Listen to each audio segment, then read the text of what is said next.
Okay, we're going to go ahead and get started. We're running a little bit behind. We're still trying to master the technology. Good morning, everyone. I'm Jeff Helsing, the director of the Better Evidence Project. Take this off briefly. I apologize. In less than the last 72 hours, I've been in two of the most congested airports in the world. So I'm trying to be precautious because most of the rest of the world is not. So this is a session on evidence to action for peace. It is both about an initiative, but more broadly, it is about the topic of bridging theory and practice and what we can learn from practice, how we can support practice, and how we can more effectively develop and promote evidence-based peacemaking and conflict resolution. I am the director of the Better Evidence Project here at the Carter School. I'm also a research associate professor. I've been here just a little under a year. And in that time, we've been working significantly to create a resource center that houses evidence, that promotes evidence, that curates evidence. And I'll talk much more about that later in this session. In addition, we are engaged in promoting sort of learning in a cycle of learning so that practice and research and scholarship are connected, and that we are connecting people, we're connecting initiatives, and we're connecting ideas. So let me just very briefly talk about the Evidence to Action for Peace initiative that has begun here in the Carter School. It really is the result of the vision of a donor to the Carter School, named Milt Lauenstein, and he's been a long time advocate of finding ways to end wars and to prevent armed conflict. And Milt is one of those who, to be very simple about it, puts his money where his mouth is. And he has supported the Better Evidence Project. He has supported the locally led peace building work of my colleague, Charles Davidson, you will hear from in just a minute. And in trying to help realize Milt's vision and Milt's goals and Milt's support, particularly in the Carter School, Dean Ozerdem and our respective programs have launched an initiative that combines our efforts, that really creates both synergy and connections and links between evidence, scholarship, research, new ideas, innovation, and practice on the ground. But it's really important to emphasize this is not meant as anything that is either top down or one way. By that I mean that it is not about, well, we need better evidence to make for better programs on the ground in a conflict-affected society, but we need to create a mechanism, a connective relationship so that evidence is driven by experience on the ground, voices on the ground, and that there is a connection between not only those who are doing research, but also practitioners around the world to each other.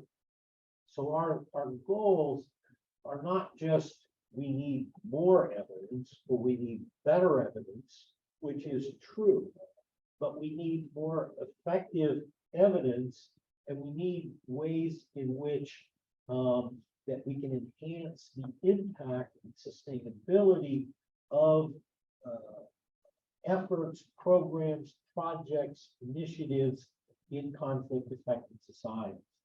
I'll talk more about how we're doing this from the Better Evidence project perspective as we go through this session. But this is, we're calling it an initiative because we are in the process of building it, and we're in the process of publicizing it, promoting it, and expanding. It has been embraced not just as an initiative of the Carter School, but as an initiative of the university as a whole, including the support of President Washington, so that we think this will be a very important new effort on the behalf of the university by the Carter School and by the coordinated efforts of our respective programs. And so what we want to do is use this occasion to achieve two goals. The first is to let you know what it is we're doing or what it is we're planning to do, because we are still very much in some planning and building stages.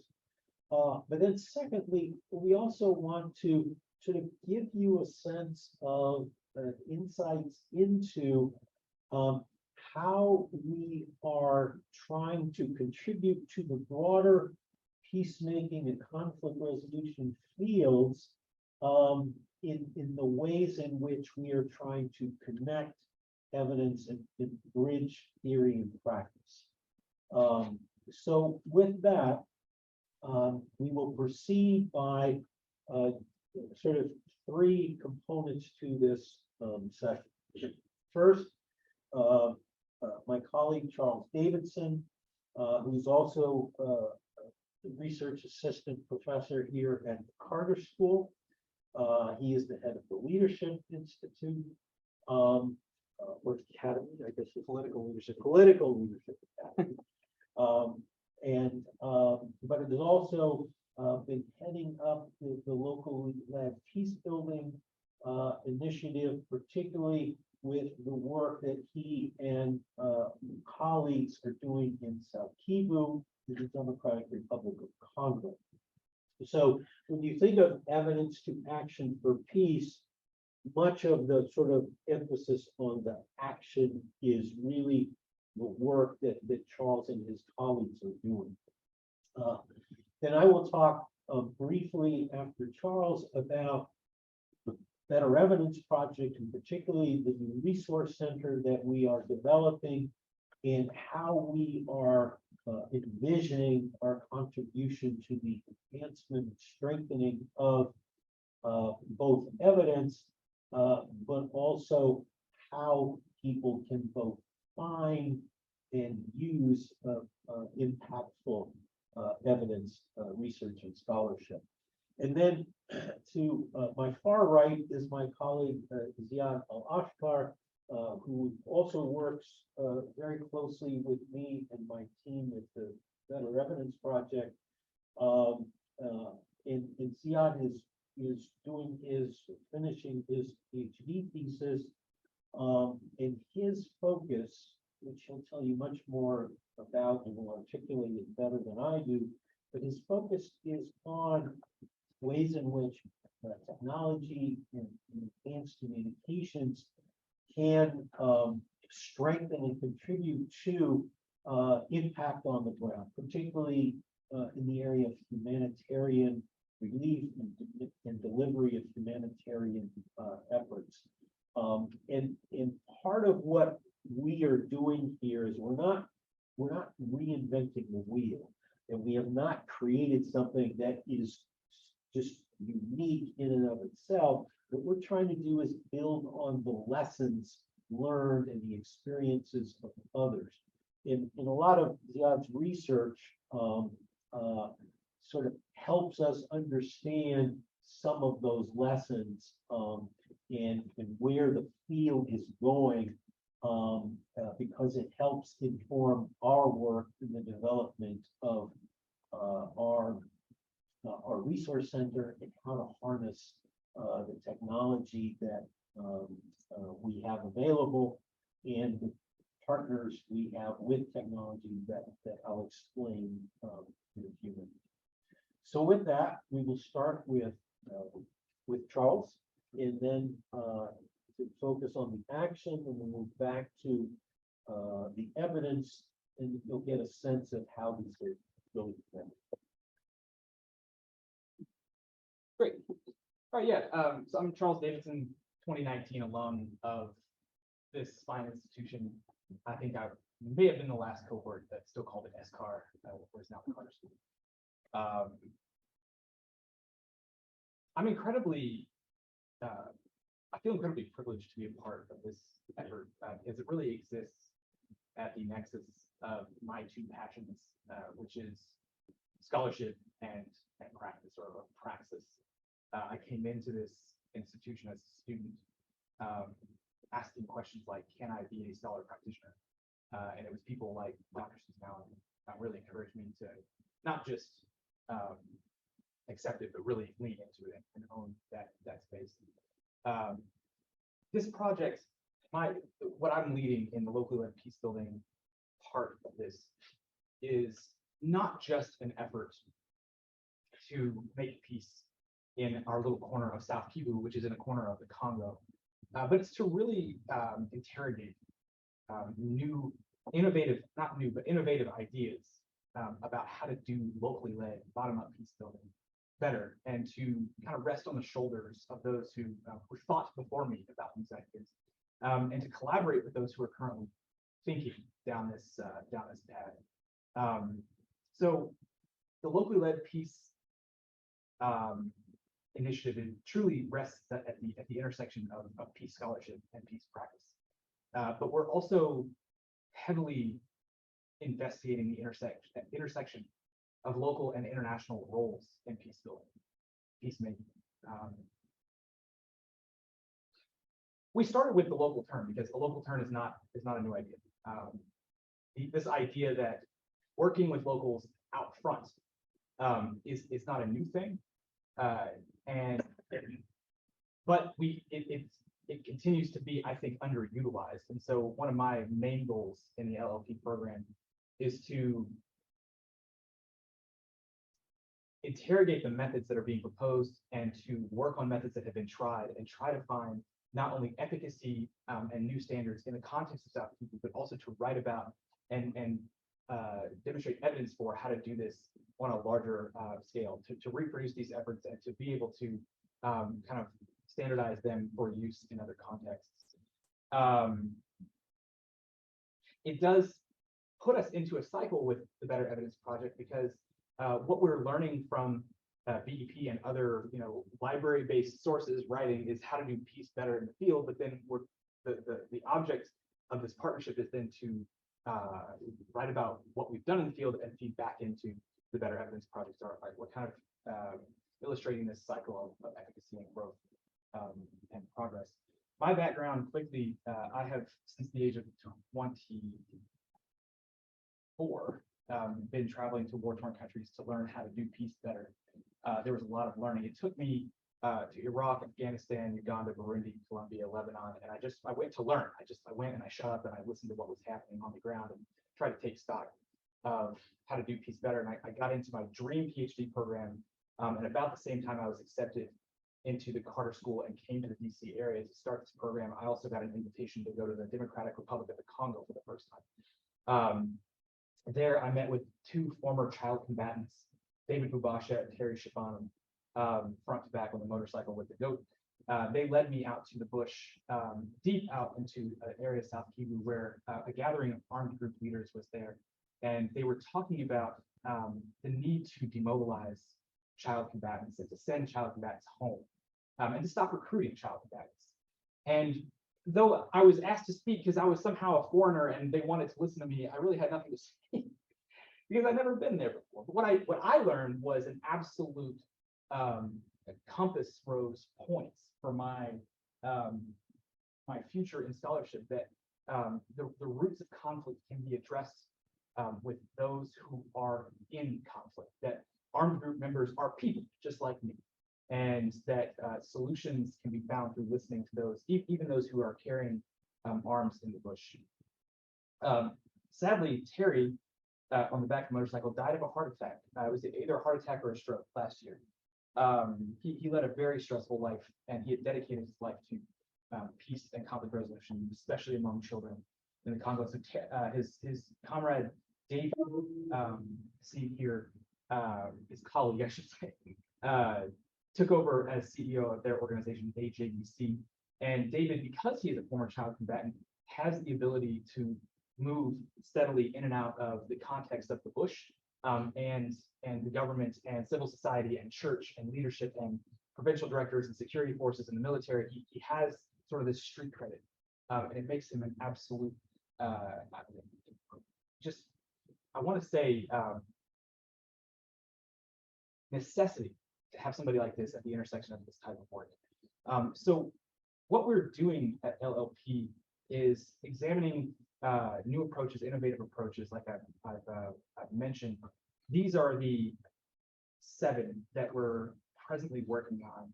As I've read about in previous literature, ways to better the process of locally led peace. First and foremost is instead of inserting ourselves as internationals and as people with PhDs and as people who write the checks, I'm working on this idea of invited accompaniment, where once we receive an invite into the context of the need for peace building, we place ourselves as partners and do our best to interrogate the power structures that come along with bringing the money. The essence of this idea is that I need the people that I'm working with on the ground to be as comfortable as possible telling me you're wrong and I'm right, and I want them to know that the next wire of cash funds to the project doesn't depend on my ego. And sometimes we'll disagree.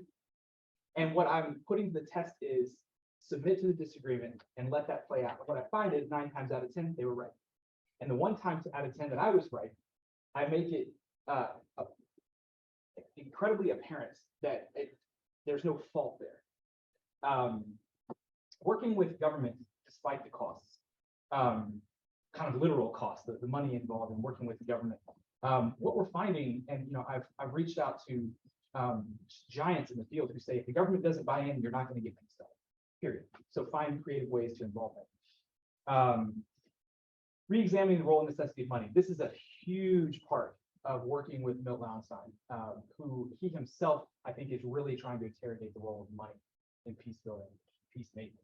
I will say one of the grander accomplishments of this project in the very beginning was bringing together armed group members with members of the government, civil society, religious leaders, women leaders, for a fraction of the cost that these meetings usually take to assemble. And people kind of rolled their eyes and, it's another peace meeting in South Kivu, But what we managed to do is take the incentive of paying people to do peace out of the equation, saying if you want peace, you're welcome, there will be free food, but that's about it. We dramatically reduced per diem rates and tried to make money the least reason that people would come all the way to Uvira for a 2-day journey. And what we saw was a collaborative effort of people really bringing together their ideas about here's what we need to make peace. The necessity and direct involvement with current former fighters, I'm going to get to that, the amplifying of the nexus of women's lived experience, locally developed success indicators and press coverage, and delineating output with outcome. So how much time do I have? I've already lost track. You've got 15 more minutes. Oh, fantastic.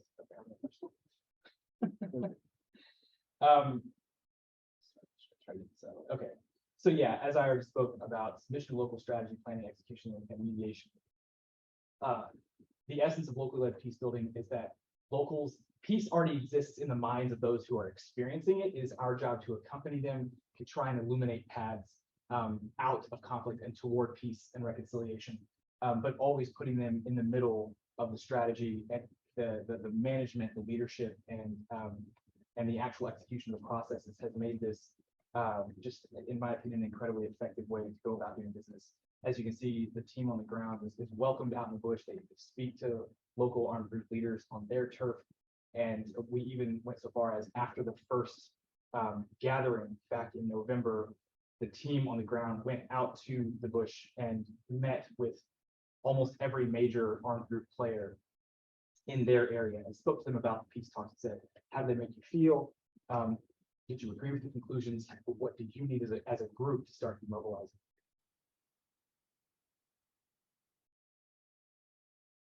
Again, the government involvement, I'm not going to rehash it, but it has been a surprisingly smooth path compared to what I've learned about other places.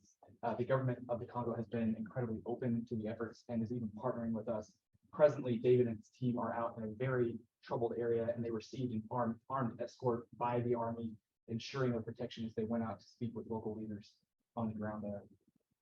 The direct involvement of current former fighters and behind the scenes stakeholders.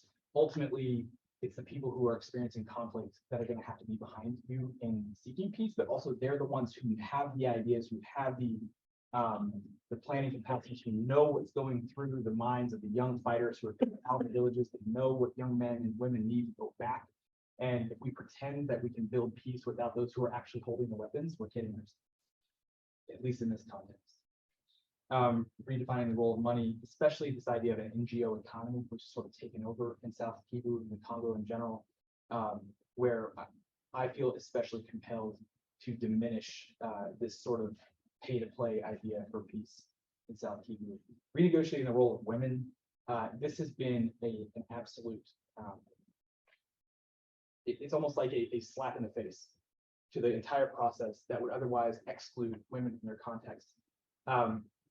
Not the least of which reasons is the nexus of the lived experience of the woman between women who will go out into the field and fight, women who stay home and take care of their little ones and their families, women who run the home, women who are entrepreneurs. The secrets of the efficacy and the strategies of sustainable peace planning exist in the minds of women because they see these conflicts in the wholeness of the application of strategy. They know how, if a young man comes out of the bush and tries to come back home, they know what that'll look like inside the home. They know what it'll look like to try and get jobs for young men who have otherwise made poor decisions. They know what it feels like. They told me when I met with them earlier this year, if their young men, their sons, their nephews, put down their weapons, they know what it feels like to be exposed to outside groups who would then come in and threaten. And they say, if they put down the weapons, who will protect us? Who will protect our village? Who will protect our family? Questions like this, among many others, necessitates not just the involvement of women, but the leadership of women in these processes. Locally planned measurables and press, monitoring and evaluation, M&E, you know. If we're not listening to what locals say is peace for them, the things that are gonna, for them trigger in their minds that peace has come to their village, if we don't know what they're pursuing as their goals and the way that they'll define peace, we've messed up. We can't go into a village and say, here's what peace will look like for you. We need to turn it around and say, what will peace look like for you? And how do we measure that? What will a halfway point look like? And then also involving local press. What is the local perception of what we're actually doing? Among many other things. This is a huge one for Mr. Lauenstein, and it is for me too, having worked with Milt for about a year now. He has definitely converted me to this idea that we must delineate between output in programming and outcome in peace pursuit.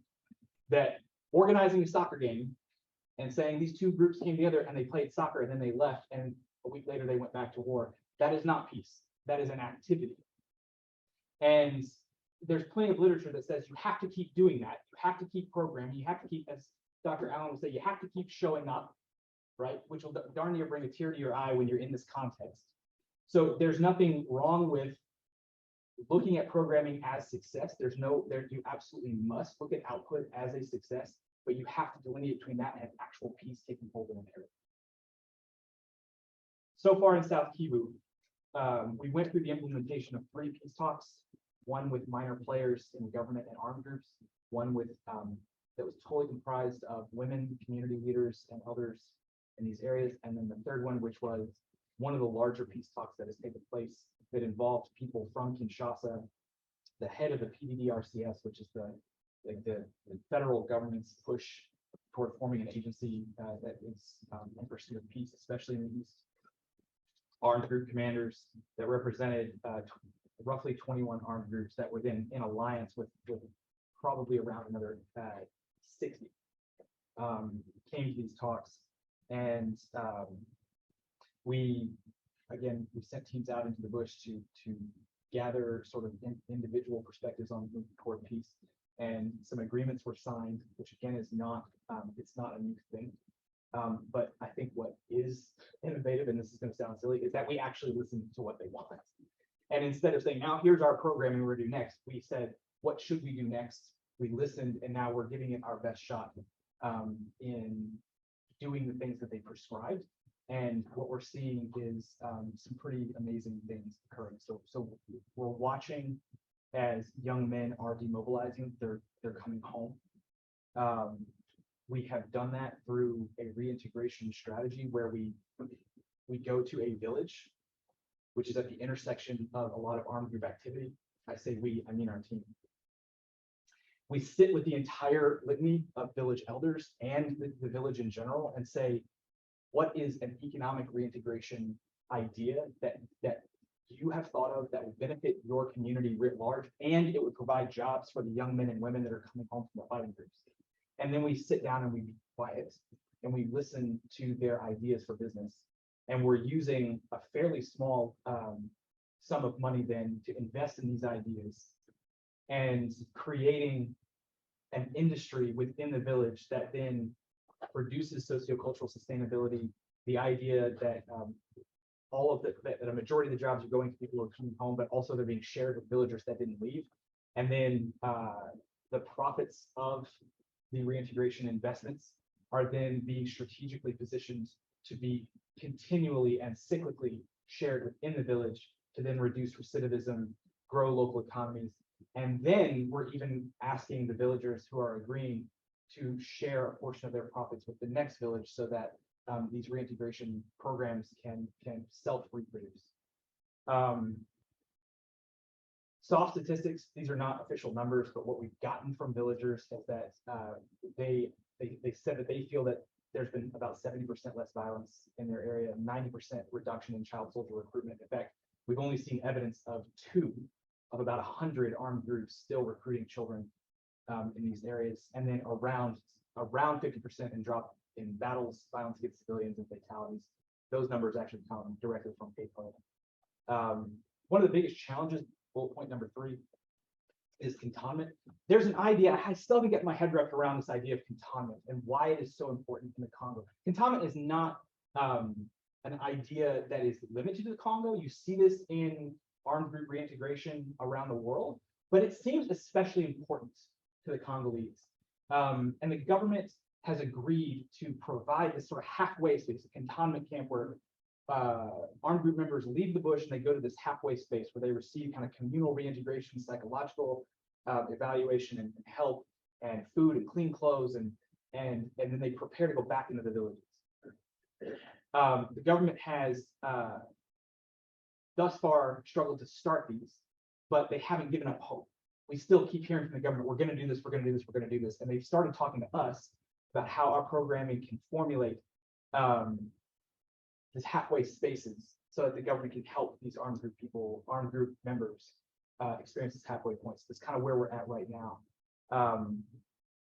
But we are seeing members come out. We've seen about a dozen to 18 to I think maybe even 20 armed group members leaving and going home and experiencing employment and reintegration back into the villages. The first project was a fishing project where they built this huge boat, a fish Lake Tanganyika, come back, dry the fish, store them, and sell them. The second was a farming project. The third was a maritime transportation project. It's going to provide like a water taxi. And the beauty of this is that it's locally planned, locally executed, locally reintegrated. This actually, I just got this picture yesterday of 10 young men who have come out of the bush and are going back home to their village. They're probably there to stay. Excuse me, say cantonment, is that term is for community reintegration? Cantonment. Place. So reintegration is the process of leaving the bush and going back to your home or going to a home. Cantonment is halfway between them. And that's what we're trying to work with the government to produce those halfway spaces, because you can understand how if you left your village 2 or 3 years ago, you've lived in the bush, you've carried a weapon, how challenging it might be to come home. And so some of the armed group members are saying, we don't want to go home until we've experienced this halfway space. And that's presently something that I'm working on getting my head wrapped around, exactly why they want that psychologically, what causes some members to go directly back to their village and what causes some to want the cantonment space. So the ones that want the cantonment space are staying out in the bush. But what we're seeing encouragingly is that many of the armed groups who have sort of agreed to kind of aim for that path back home are remaining peaceful. They're staying in the bush, but they're not fighting, which is a pretty shocking result thus far. So some challenges that we're experiencing so the challenges I'm going to talk about are not related necessarily to this project or this donor. It's writ large ideas that I'm seeing in developing the theories behind what we're putting our hands to. Is first and foremost is a company don't place, right? We've seen in the past, there's a great book by Sarah Hellmuller who wrote on sort of this point in time where organizations realized the need for locals to be in leadership, but they sort of flirted with putting people out front, but still kind of pulling the strings behind them and manipulating what was happening in the leadership, et cetera. And for me to write about exactly how to go about accompanying is extremely challenging. I don't think we're ever going to put our finger on it. I think we're going to be able to talk around it a lot. But Susan's recent book also speaks to that in some ways too. Severino Sarah's book, I think, speaks to that, the need for that. There's others, obviously, Letter wrote about it. What's best will still need to be negotiated with the donor, and I mean the donor, like the hypothetical donor, because what's best for a local community and how to pursue peace is not always what's going to be best for the organization that's giving the money to. And so what you'll find is you get frustrating parameters when you receive government money or, from large institutions who have particular agendas, and you say, we need your money to make peace, but these locals have great ideas. The funder might say, yeah, but we have these agendas. We need peace to be pursued for XYZ reasons. And those aren't always going to align. In fact, they may actually sometimes contradict one. Not the least of which reasons is that oftentimes taxpayers fund governments that then fund peace work. So convincing taxpayers to do what's right for locals is going to be challenging. And then finally, some formalization of approach and management is always going to be necessary. You don't have to sacrifice organizational standards for the sake of the company. So what I'm saying is, you don't have to be apologetic in requiring standards when you're bringing in money, influence, time, partnership. Submitting to local ideas does not necessarily mean submitting to what is less than best. You simply have to negotiate and navigate your understanding of best and make sure that the process is arguing what's best for the peace process and not necessarily negotiating substandard work or accountability or transparency or integrity. So again, these are not Sakibu specific, it's just in general my thoughts. So I appreciate everybody for listening. Obviously, there's just a ton of questions, and the information we're getting right now is just a flood. It's a flood of feedback and everything that we've put our hands to. It's not like we started out with all these ideas. We started out with a goal, and then we've just been learning, and it's I've never experienced such a dramatic move of efficacy and trying to keep everything sort of surrounded by a particular theory is always going to be challenging. So we're doing our best to keep everything described and what am I trying to say? We're trying to keep our minds wrapped around the process. There's always going to be questions. So anything you would have as feedback would be certainly most welcome. Thank you very much, Charles. And I'm going to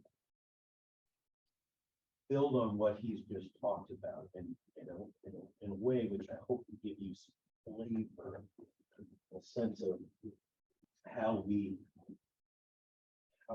are able to be supportive to this initiative. So a couple of things that Charles raised, that the role of evidence, or the role of research, or the role of scholarship, or new ideas, or old ideas, and old cases, and what did we learn from successes or failures, I think really resonates.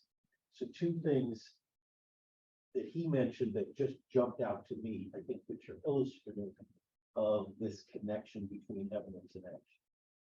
He mentioned autonomy. That is,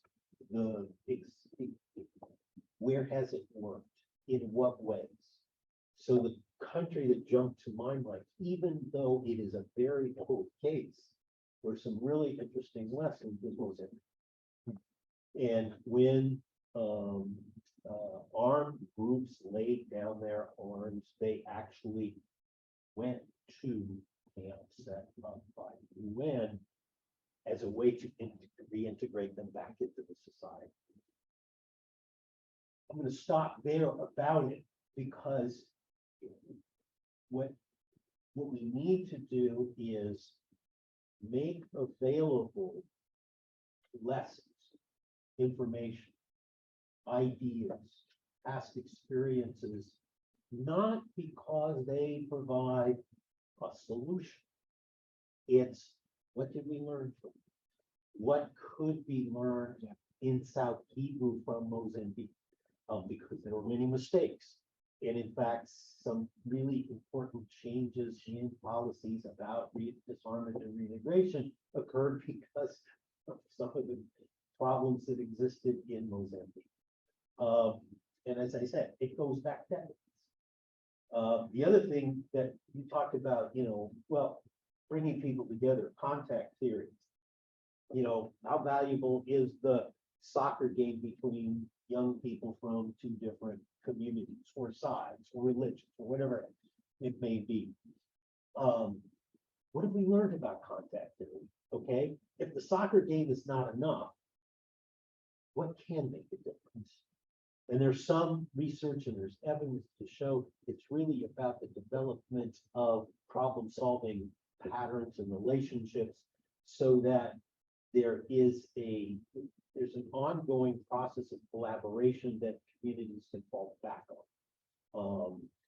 Research that was done in India by a man named Ashutosh Varshi helps us understand not that this is the solution, and help us to think about, okay, what might be the best way to develop contact that is sustainable or is impactful between groups in conflict.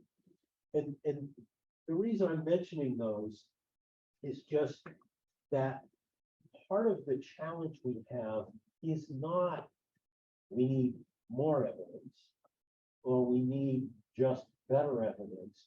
We need relevant evidence. We need evidence that those who are developing programs, initiatives, working to resolve conflict or to prevent violence or to end wars, it's a process of learning, or what I would call sort of a path of discovery.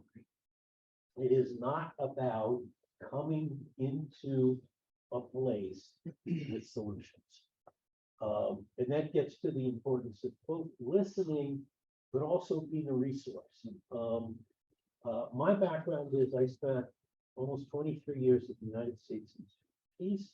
I developed programs that were in effect ways in which we were helping local peace builders strengthen their capacity on their terms to develop meaningful and sustainable peace building programming and projects.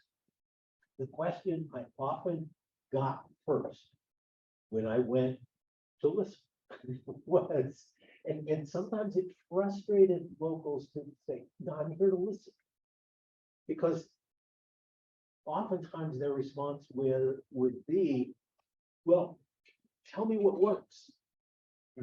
And in a way, you had to sort of counsel them to be patient and to say that I can't tell you what works.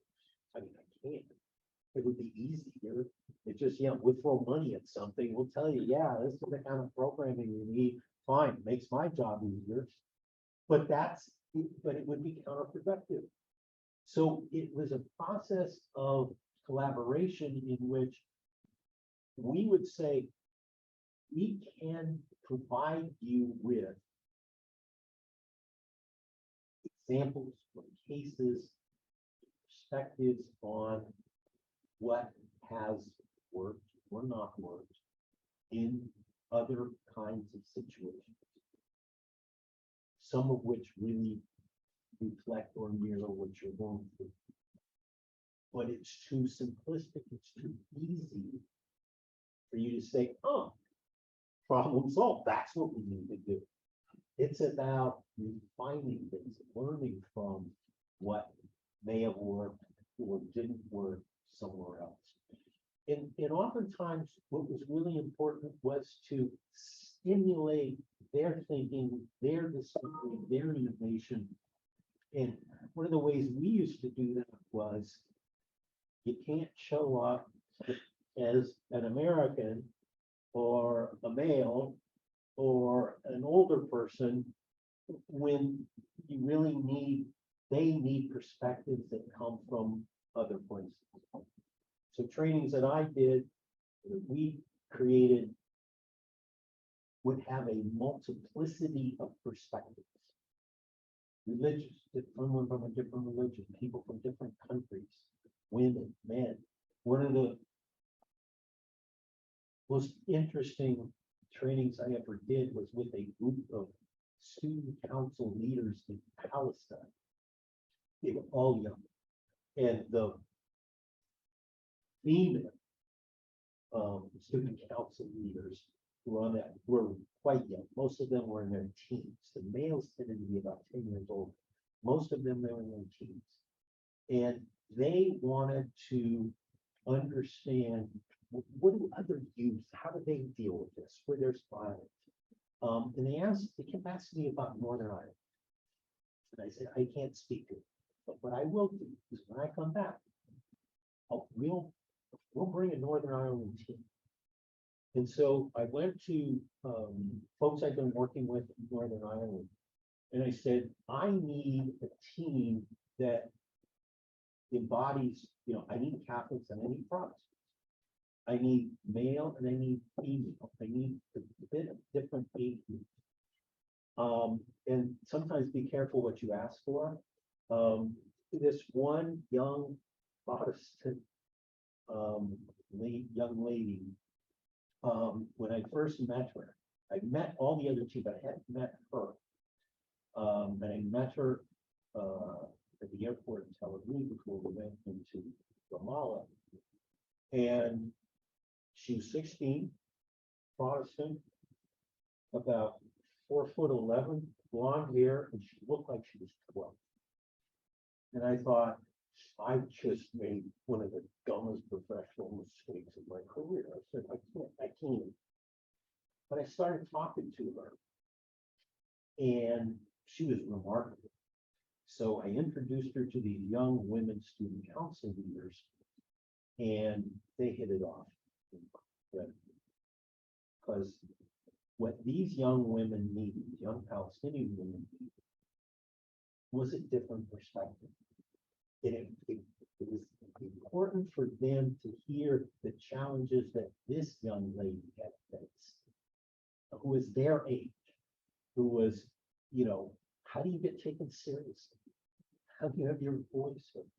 You know, how do you, and then on top of that, deal with others who are from a different religion, your so-called, you know, the other side, if you will.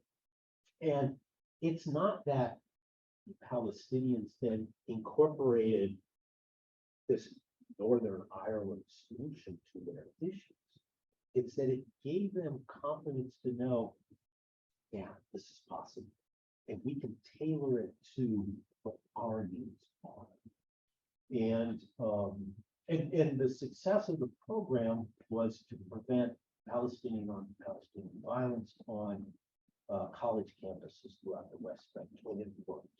But it worked because the young people, and what part of what they learned was how to engage with each other and how to engage with authority figures. And they had to do it their way. So what we're trying to do with this initiative is it's not about creating more evidence. There's a lot of evidence, a lot of materials, a lot of experience are documented. Assessments are made. There's, you know, as Charles mentioned, there's monitoring and evaluation for so much of what we do. That has become part of this field. The key is how to sift through it. How do you get to what is relevant and valuable without getting frustrated, getting overwhelmed, going down the wrong path. And so part of what we are doing is really to help the field find relevant evidence that can strengthen the work that local peace builders are doing, and even international peace builders are doing. And we have created a resource center in which our focus is on not just the collection of materials, but the curation of materials. I have used this the analogy that in many ways we've created a library or a repository of materials, but our role is beyond just putting things on the shelf and then leaving it to the user to go find them. Our role is as a reference library. Can't find something, you go to the reference library. You don't know where to start, you start with the reference library. We're curating materials, which means that it's not just having them in one place. It's how do we define them? How do we categorize them? What types of materials can be most valuable? So ultimately, what we want to do is we have a prototype. We put together right now, there are 500 resources. They include materials that come from peace building organizations, local and international. So there are monographs, there are white papers, there are policy papers, there are various reports from well-known entities that have done a lot of research, investigation, and programming around the world, from Search for Common Ground to the Bearclaw Foundation, to the United States Institute of Peace. All of their materials we are curating, but we're also adding cases of success, cases when success hasn't been what we may have wanted to be, and cases in which it's important for the user to understand that success is relative, as is peace building. Oftentimes there are conflicts or cases that we sort of consider to be a success. As an example, the Philippines. There have been different agreements. The Moro National Liberation Front first had an agreement with the government of the Philippines. It led to the autonomous Republic of Mindanao, but it was only partially successful. And the Moro Islamic Liberation Front had remained outside of that peace process and that peace agreement. So the second agreement comes. How did that happen? And what and how is it being sustained? And so when we talk about, examples of peace building, there are so many ways to kind of cut it and layer it. And that's the kind of sort of necessary evidence or information that peace builders need.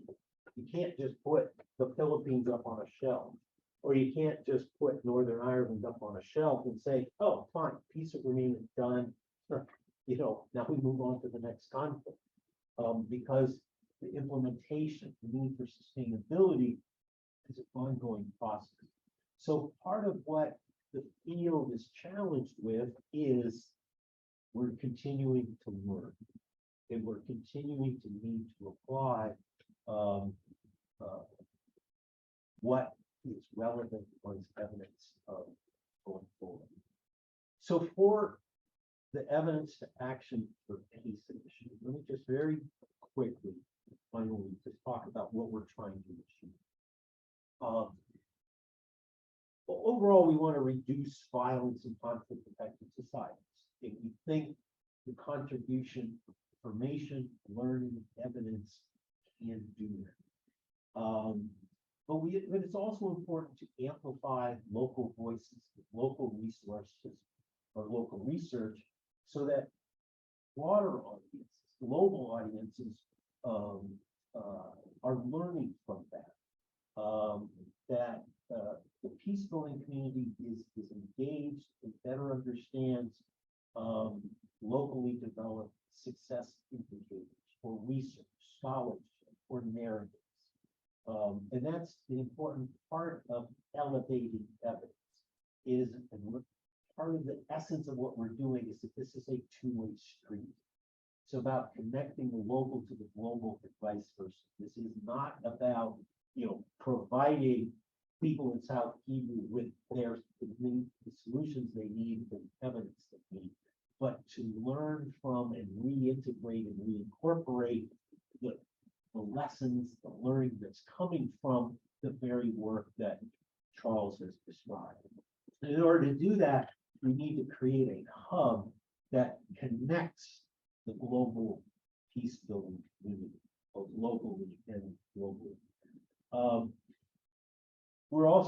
What we've created is a platform for the analysis of and the promotion of new ideas around prevention, new cases, emerging trends, new data sets, of which in our 500 resources, we have connections to over 50 data sets.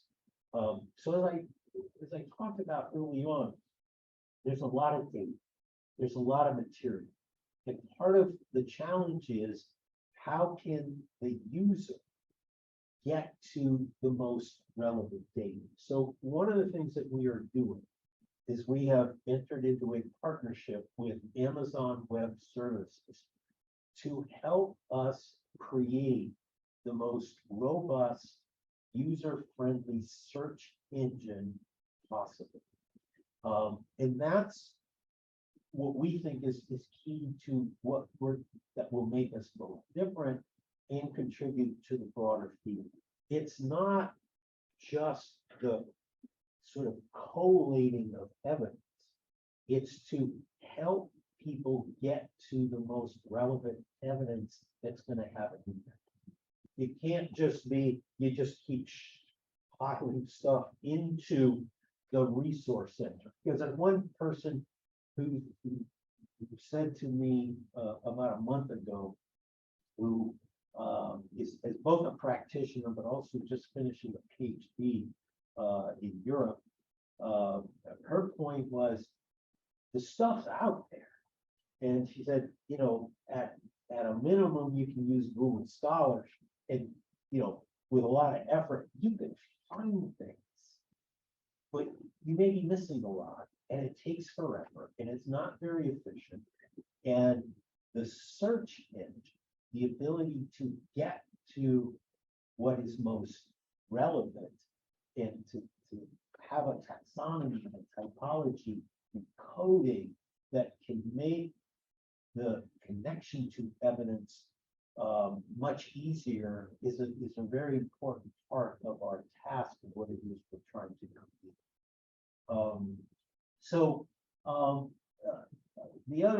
The last couple of goals that I'll mention is that it's not just, I've talked a lot about practitioners, local and global, but as Charles mentioned, you know, it's also critical to connect with policymakers and donors so that they feel more confident in allocating resources to those things that work or have the potential to work because they're backed up by evidence or cases that the recipients, the practitioners can point to. And that's another part of where we can help fit in and make those connections. And the last thing I'll mention is the importance of promoting conversations that continues to connect between research and policy, theory, and practice. The Better Evidence Project is focused 100% on the curation of and the promotion of evidence. It's not what we do when we're done with projects and we add, you know, our monitoring and evaluation. It's what we do 100% of our time. And that we think can be a major contribution to the field and to partnering organizations. Because our role will be to not only to continue to curate and expand the evidence base, but to keep our eye on sort of what the field may want to know, may need to know, what are the trends, what's emerging. So that's a very strong part of how we're connecting these two elements, evidence and action. The goal of then strengthening the peace building capacity of Agenda. So with that, I'll stop in Zia and I'll just ask you to add a few words about how this, what we're doing, reflects some of what you're seeing in your research. Yeah. Hi everyone, and thank you so much for joining us. My name is Ziad Al Ashkar. I'm a PhD candidate here at the Carter School, hoping to finish this year. And I've been working with the Better Evidence Project with Jeff and Susan for the past year, and mostly been working on the work that Jeff mentioned of curating, collecting evidence, building an information management system to think about what works and what doesn't when it comes to conflict prevention and war prevention. And for me, it makes a lot of sense to also think about what other partners in the field and what other, we'll call them sister or brother fields of ours in the peace building and conflict resolution field. And my focus has been over the past few years is understanding the way technology, the way data collection, the way digitalization is shaping and reshaping in ways the humanitarian sector. And I think there's a lot of things that Charles and Jeff brought up in their experience that I see happening within the humanitarian sector.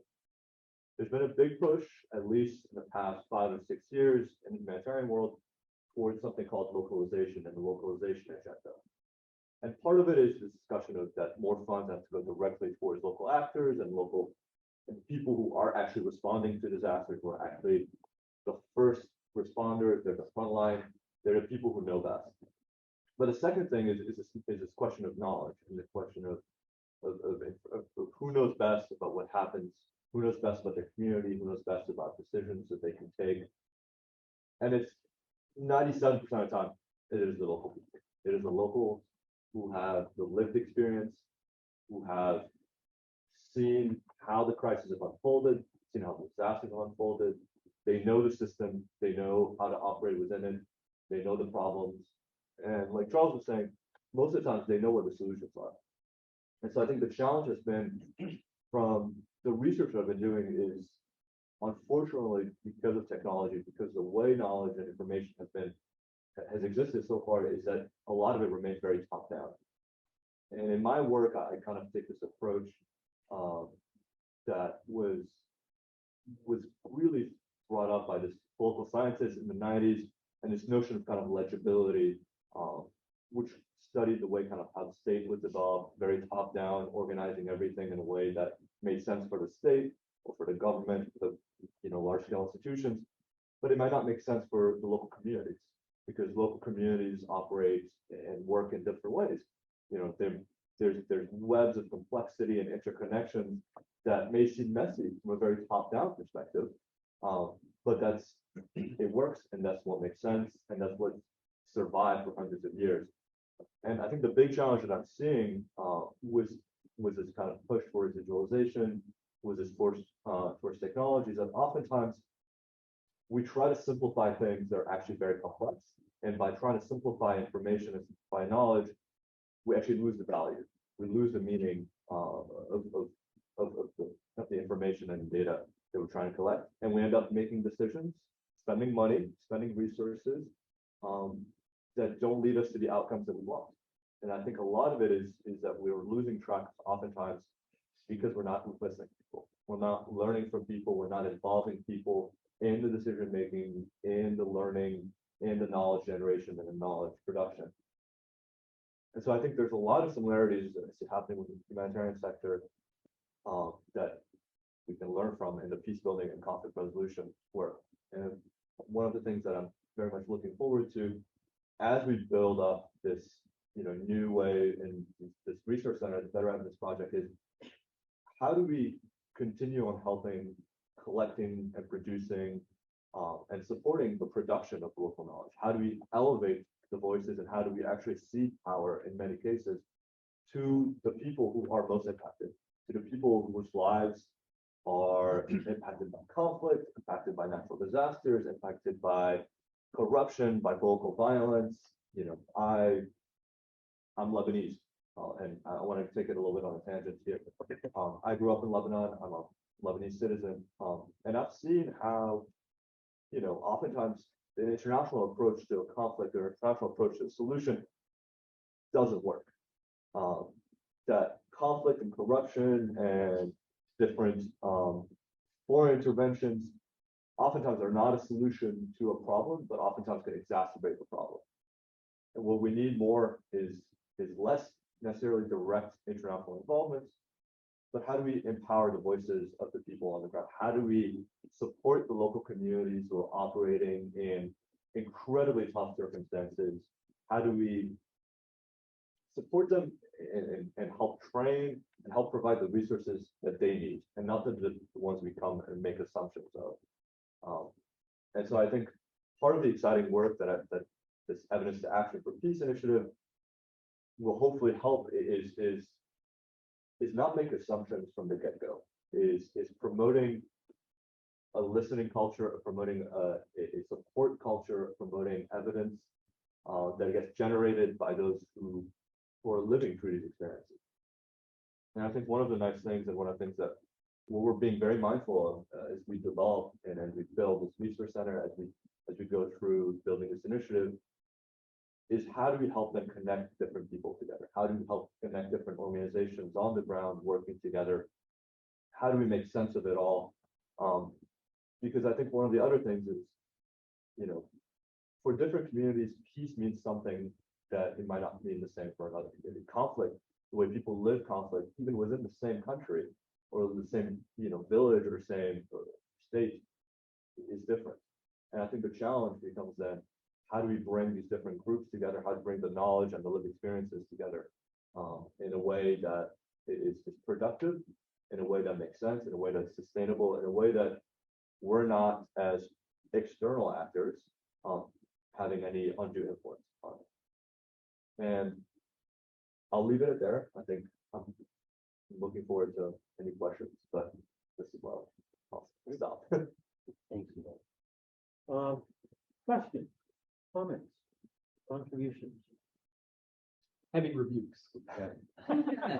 I see on the screen, Dan has his hand up, so Professor Rothbard. Yes, thank you. Can you hear me? Yes, we can, thank you. Okay, well, what an exciting, fantastic project. I'm so impressed. Obviously, this really moves the, as it were, local turn forward in a constructive way. I have a question about evidence. Evidence is a form of knowledge, obviously. Who decides and how is it decided that some claimed information is evidence? That is, someone says that, oh, this event happened, you know, whatever it was, this conversation with a government leader or an adversary or whatever, and it really happened. And from an outsider standpoint, there's no independent way to, or there might be difficulty, you know, so how do you decide? And I wonder, that question obviously deals with an academic-y topic, which is not exciting. It's called methodology. I know that's really not exciting. And I wonder in that regard if you would resort to participatory action research methodology. You know, I mean, that's kind of a possibility based on your commitment to the kind of epistemic empowerment that you're advocating in the local turn. So how do you decide? Is your question, how do you verify like the veracity of an event that it took place or not? Or are you saying, or is your question, how do you make a direct link from an event to an outcome and saying cause effect was this? Well, it's like, how do you know that when someone says something, it's right? How do you know when someone presents you with a piece of evidence that they claim is evidence that it's right? I assume there's something, you know, evidence is a form of knowledge. So how do you know it's knowledge as opposed to garbage or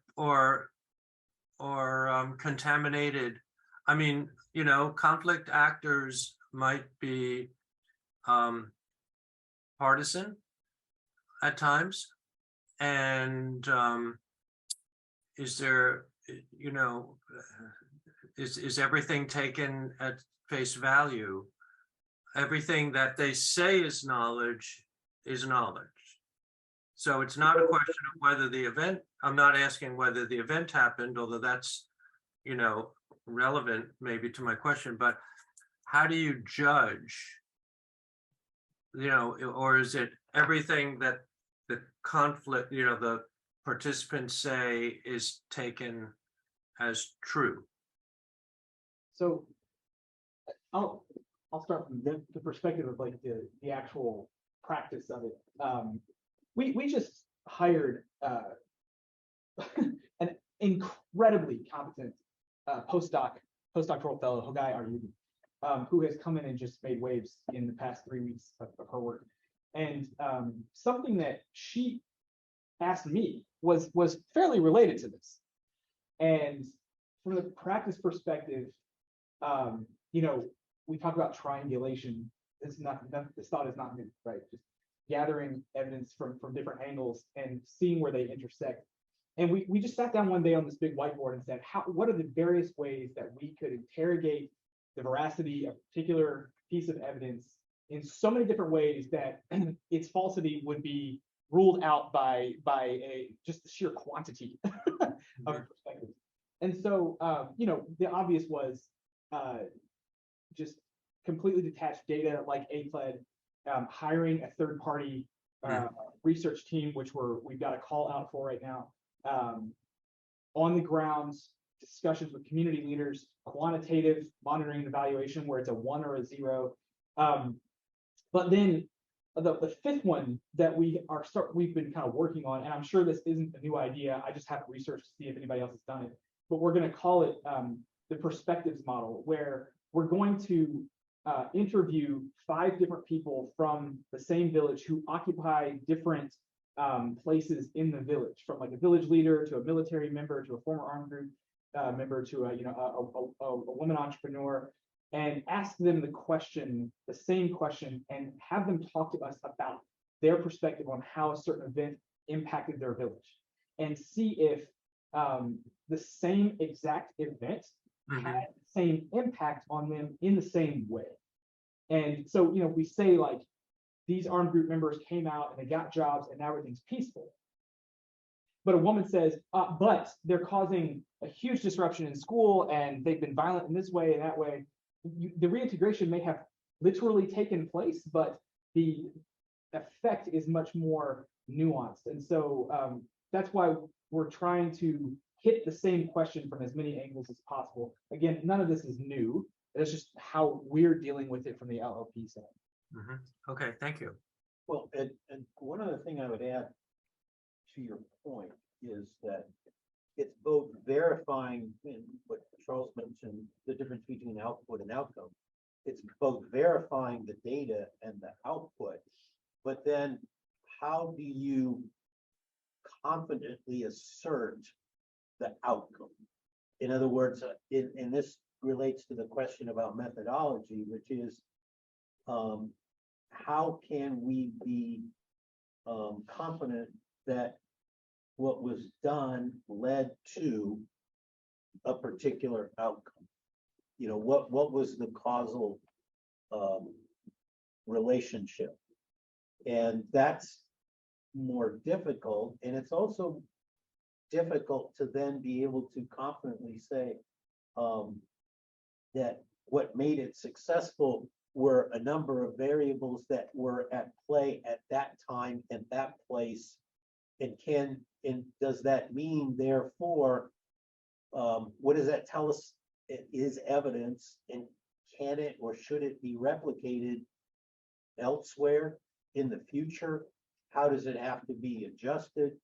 And that's part of the challenge is what can be learned from it that will strengthen future programming when what we're doing is not really an exact science. So you're very right. It's an incredible challenge, and part of what we're doing with the evidence that we're curating is to sort of abstract it, put it in proper context, so that the user understands what its limitations or potential might be, without, we don't want to get in the business of being thumbs up or thumbs down and saying, all this is good and all this is a lot of garbage. We want to avoid, bad evidence or poor evidence or garbage, but there's a lot of stuff that may have utility and it's less provable, or the methodology is a little suspect. So what's really strong research and is done, in a way like as Charles described, that it's really thoroughly investigated, is anything below that bar then not useful? And that we're challenged by that, and it's but I think what we have to do at a minimum is we have to be transparent and upfront about what it is we're putting forth and what its potential and limitations may or may not be. I think that the beauty of what we set up the BEP to be is, when I was like 3 and 4, my dad was in medical school, and we would get JAMA, Journal of American Medical Association, and as a 3-year-old, like, I thought it was a beautiful book, and I'd open it, it would just be charts. It was always the most disappointing book that we had. And but what I learned even from a young age is the difference between like medical knowledge and medical practice. And I think one of the favorite lessons I've learned from Dean Ozerden thus far is this idea that we are not a pharmacy. It's not a take two and call us in the morning. This is more like surgery, what we're doing, where we can gather evidence of we performed this action in the context of the present malady, and we got this outcome. Can we say for certain that that's exactly how you're going to do it next time? Probably not. That's why this will always be practice, like medicine.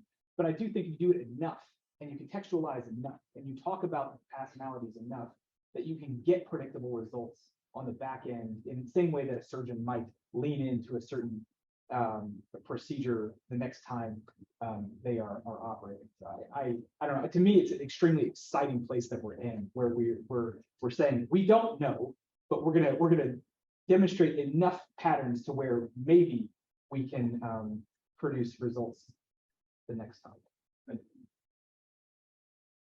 So to kind of complement that, I think there's something to be said about building partnerships and building trust amongst those who are generating knowledge and those who are trying to disseminate knowledge.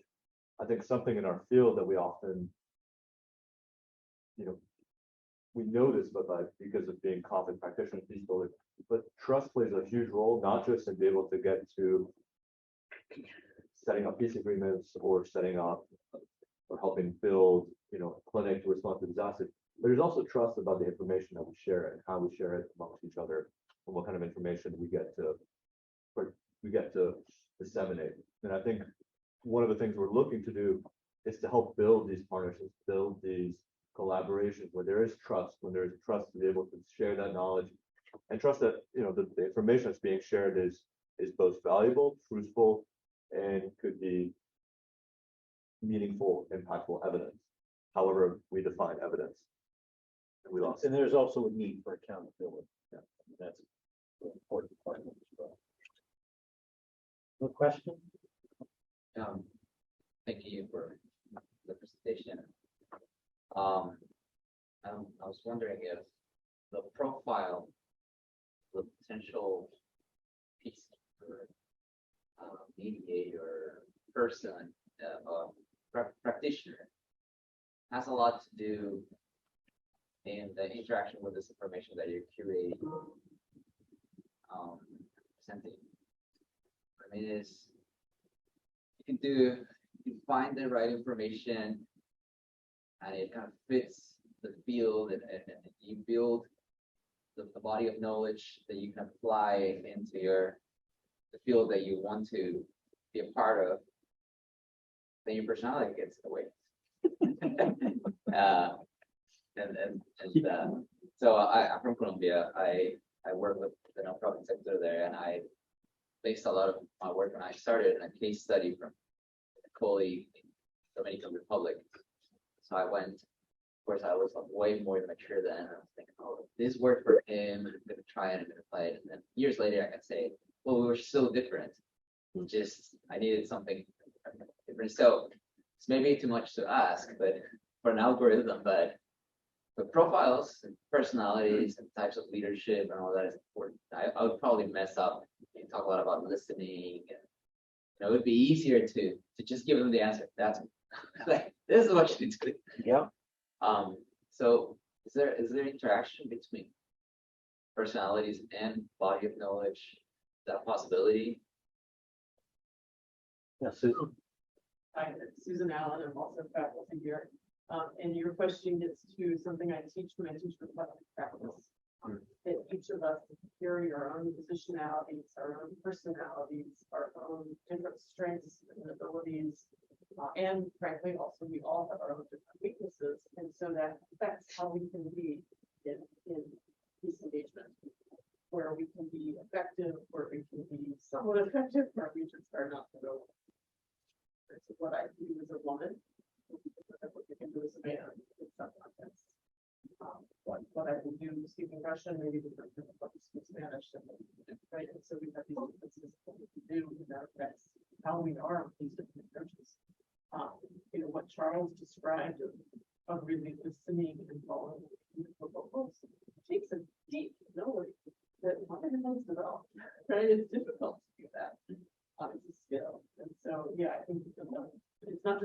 personality, not just the personality, but also the hard work and the skills. So I think you're onto something that makes a difference.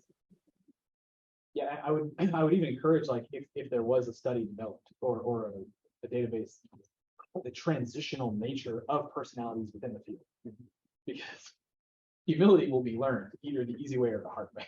Because, and so it's, how did you come about the present state of your personality is also something that I think can be added to that. It's a very interesting question. Thank you all. Really great to see you in person. Right after. Yeah. Thank you very much. Thank you all.